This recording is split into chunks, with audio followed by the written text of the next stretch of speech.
আলাইকুম রহমতুল্লাহ। সৌদি আরব আল কাসিমপুরা থেকে সাইদুর রহমান চ্যানেল থেকে চলে আসলাম আরও একটি নতুন ভিডিও নিয়ে। এস্তারা কি, এস্তারা কাজ কেমন, এস্তারা বেতন কেমন, সেই বিষয়ে আজকের এই সংক্ষিপ্ত ভিডিওটি আশা করি প্রত্যেকের উপকার হবে এবং যাদের মনে এস্তারা নিয়ে প্রশ্ন ছিল সকলের আজকের এই ভিডিও থেকে সকলের প্রতি একটা ভালো মেসেজ যাবে ইনশাল্লাহ। এখন পর্যন্ত যারা আমার এই পেজটি, এই চ্যানেলটি সাবস্ক্রাইব করেনি, প্রত্যেকে অনুরোধ সাবস্ক্রাইব করে দেবেন, এতে করে আমার ভিডিওগুলো সর্বপ্রথম আপনার কাছে পৌঁছে যাবে ইনশাআল্লাহ।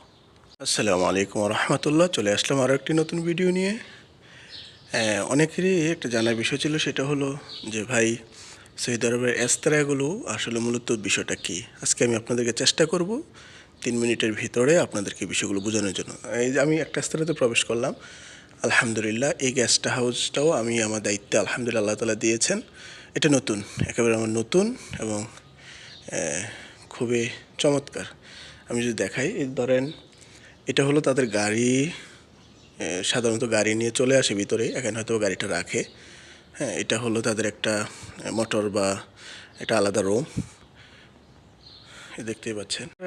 ম্যাক্সিমাম রাস্তার ভিতরে ছোট এরকম একটা খেলার মাঠ থাকবে, এখানে বাচ্চারা খেলাধুলা করে, তারপরে একটু ওনারা হয়তো চায়ের আড্ডা দেয়। অনেক আস্তারাতে অনেক পরিষ্কার থাকে। এই আস্তারাতে মূলত লোক না থাকার কারণে মূলত এটা অনেকদিন বন্ধ ছিল, তো যার কারণে একটু ময়লা দেখাচ্ছে, কিন্তু সাধারণত আস্তারাগুলো অনেক পরিষ্কার হয় ইনশাল্লাহ। এখন থেকে অনেক পরিষ্কার থাকবে ইনশাল্লাহ। এটা একটা ছোট, তাদের এখানে বসে আড্ডা দেয় বা ফ্যামিলি যারা আছে তারা কথা বলে।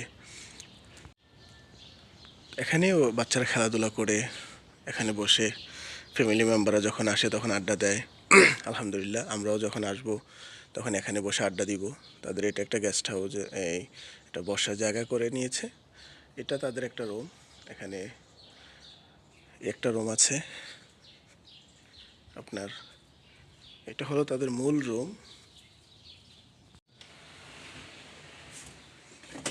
এখানে বসে ওনারা চা কফি আড্ডা দেয়। এখানে বসে ওনারা বিভিন্ন গল্পগুজব, ঈদে আসলে অথবা যখনই ওনারা আসে বেড়াতে, তখন এই এস্তারাগুলোতে, এই রুমগুলোতে ওনারা আড্ডা দেয়। মূলত এস্তারা যে বিষয় সেটা হলো এই গেস্ট হাউসগুলোকে আপনি একটু দেখে রাখা। এটা হলো একেবারে পার্সোনাল বলতে এখানে ওনারাই থাকে, এই এস্তারাতে বাড়া হয় না। আপনারা সবাই জানেন এস্তারা কিন্তু 2 ধরনের হয়ে থাকে, একটা হলো ভাড়ার এস্তারা, আর একটা হলো ওনারা নিজেরাই থাকে। তো এই এস্তারাটা মূলত নিজেরাই থাকে। ওনারা মাসে অথবা ঈদ সিজনগুলোতে আসে, যেহেতু সামনে ঈদ আছে, ঈদ সিজনগুলোতে ওনারা থাকবে, আসবে।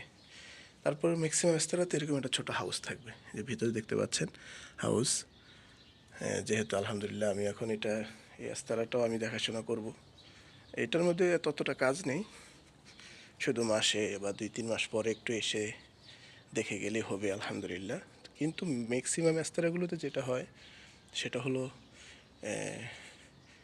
এস্তারাগুলো দেখে শুনে রাখতে হয়। কোন এস্তারাতে নামাজের ব্যবস্থা আছে, নামাজ পড়াতে হয়, যেমনটা আলহামদুলিল্লাহ আমার এস্তারাতে আছে। তারপর আমার যেই কাজের স্থান আছে সেখানে নামাজের ব্যবস্থা আছে। বিষয়টা হলো এস্তারাগুলোতে আসলে একটু ভালো একটা শান্তি আছে। শান্তি বলতে ধরেন কাজের এতটা চাপ থাকে না, আর চাপ থাকলেও খুব ভালো পরিবেশে থাকা যায়, সুন্দর একটা পরিবেশে থাকা যায়।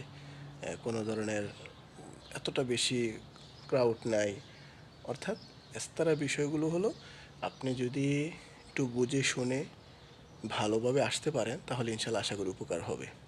তবে অবশ্যই যিনি আনবে তার সাথে আপনি পরিপূর্ণ কথা বলে, ক্লিয়ার কথা বলে, কেমন এস্তারাতে দিচ্ছে, সেখানে নামাজের ব্যবস্থা আছে কি না, সাথে মসজিদ আছে কি না, বা এই সম্পূর্ণ বিষয়গুলো জেনে আসা, এবং টুকটাক হাদিয়ার কোনো ব্যবস্থা আছে কিনা, এই বিষয়গুলো জেনে আসলে ইনশাল্লাহ এস্তারার বিষয়টা খারাপ না, মোটামুটি একেবারে মধ্যম পন্থায় আছে।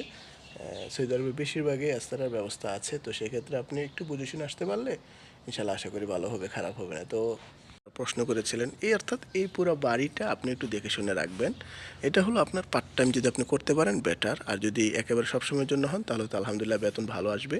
এখন যদি আমি বলি যে বেতনের যে বিষয়টা নর্মালি সর্বনিম্ন 1200 থেকে শুরু করে 1800, 2000, 2500 পর্যন্ত যেতে পারে। নর্মালি 1200, মোটামুটি হলে 1500, 1600, 1700, একটু বেশি হলে 2000 2500 রিয়ালও হতে পারে, বাট ম্যাক্সিমামই 1200 থেকে 1600 পর্যন্ত হয়। তো সেক্ষেত্রে আপনারা অবশ্যই যোগাযোগ করে যে ভাইয়ের মাধ্যমে আসবেন তার সাথে চুক্তি করে সে কত টাকা বলেছে, কত হলে আপনি আসবেন, সবগুলো কথা ক্লিয়ার করে যদি আসতে পারেন তাহলে ইনশাল্লাহ আশা করি খারাপ হবে না, ভালো হবে। তো আজকের ভিডিওটা এখানে শেষ করতে যাচ্ছি। এরপরেও যদি কারো এই বিষয়ে জানার থাকে, সৌদি আরবের বিভিন্ন বিষয় জানার থাকে, অবশ্যই জানাবেন। চেষ্টা করবো ইনশাল্লাহ আপনাদেরকে ভালো কিছু পরামর্শ দেওয়ার জন্য।